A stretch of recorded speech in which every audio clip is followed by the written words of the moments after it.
Itim. Laban ng tama. Itama ang mali. Iboto si Senator Amy. Iba.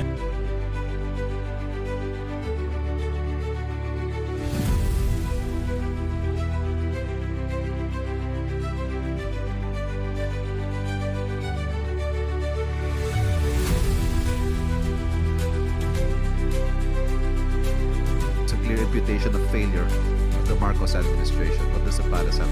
You just said it is recent?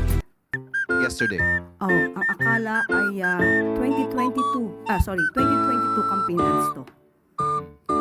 Dahil sa mas na-describe ang kapanahunan ng nakaraang administrasyon dun sa nasabing campaign ads. Unang-una, meron silang sinabi tungkol sa madilim.